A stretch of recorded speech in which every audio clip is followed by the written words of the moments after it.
Bonjour à tous, aujourd'hui nous allons voir une partie de Todorovic. C'est un ancien très fort joueur. Nous allons faire une petite analyse de l'une de ses parties car il nous a quand même sorti 4 coups brillants. Nous allons voir ça tout de suite. Dernier coup des noirs, cavalier des 4, la dame est obligée de bouger. Son adversaire, Cry. Je ne le connais pas personnellement, je ne connais seulement Todorovic parce que j'ai fait quelques recherches dessus. Va nous jouer.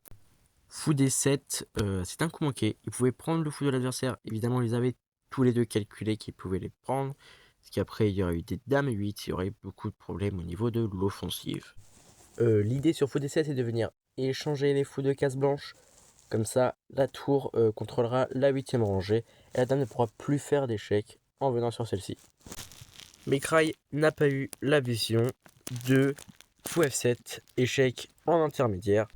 Todorovic le voit et le joue. L'idée, c'est que le roi va prendre et on va pouvoir reprendre le fou blanc sur échec pour avoir quand même une très bonne offensive. C'est ce qui s'est déroulé dans la partie. Cry va nous jouer roi G8, qui est une imprécision.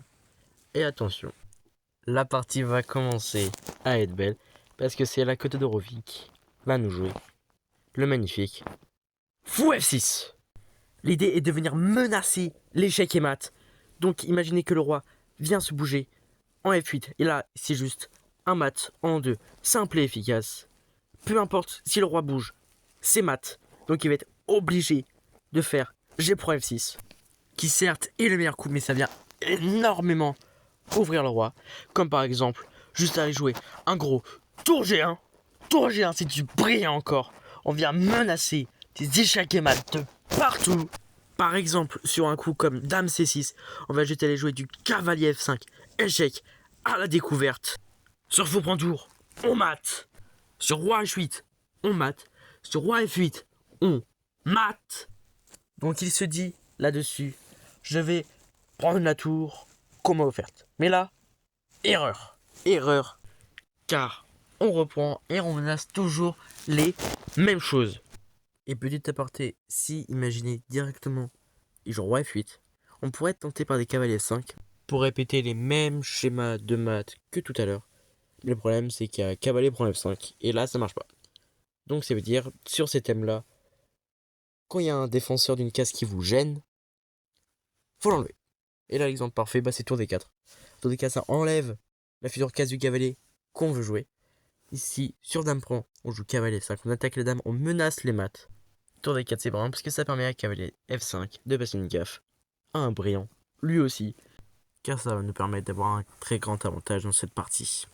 Rendez-vous compte que Todorovic a réussi à calculer tout ça à partir de cette position. Rendez-vous compte, il a réussi à calculer toutes choses qu'on va parler après. Nous en étions là, excusez-moi, c'était bien pour vous montrer tous les aspects possibles de la position. Cry va nous jouer roi H8, imprécision qui n'est pas bonne du tout. Et là, pour les attentifs, la barre est venue totalement blanche, ça veut dire qu'il y a un réseau de maths pour les blancs. Dans une situation complète comme ça ne peut parler que de sacrifice. Et de sacrifice sur cette position. Et cavalier E4. Cavalier E4 menace le mat en G7. Encore, c'est juste magnifique. Le cavalier pourra rebondir en F6 pour remenacer encore plus de maths. C'est incroyable. Encore ce que nous propose Todorovic. Tour G8 pour protéger le mat en G6 de la part de Cry. Mais pour ceux qui ont été encore très attentifs, j'avais parlé de 4 sacrifices au début de cette vidéo. Il n'y en a eu que 3 pour l'instant. Le 4e se trouve ici. Pour les suicidaires, pour ceux qui veulent se tuer le crâne à essayer de trouver un beau sacrifice qui peut être facilement trouvable, je pense. Sinon, je révèle tout de suite. Le magnifique Dame H7. Mais mon dieu, Todorovic nous a lâché l'une de ses performances incroyables que je trouve cette partie que j'ai. Oh, parce que sur là-dessus, roi prend H7 est forcé. Je pense que vous avez vu maintenant le mat en 2.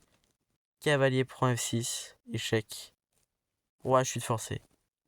Et maintenant le coup de grâce. Tour prend G8. Todorovic qui nous a lâché 4 coups brillants dans cette partie.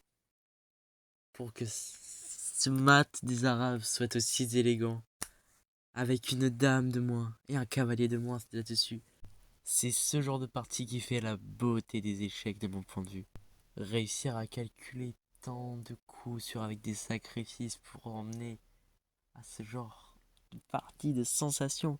Juste écrire cette vidéo m'a rendu mais joyeux. Si j'ai été époustouflé, je me dis quel genre de monstres sont-ils pour pouvoir jouer comme ça?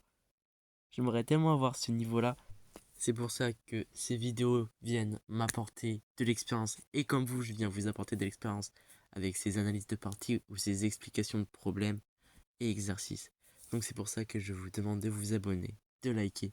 Ça donnera énormément de force pour continuer les projets et vous aider à progresser tant que moi j'aime faire des vidéos pour vous aider. Dans cette partie, on a vu plein de thèmes. On a vu les sacrifices, on a vu les tempos, on a vu les découvertes, on a vu les suppressions de défenseurs et les réseaux de maths. Réussir à vous expliquer tout ça profondément, s'il vous plaît.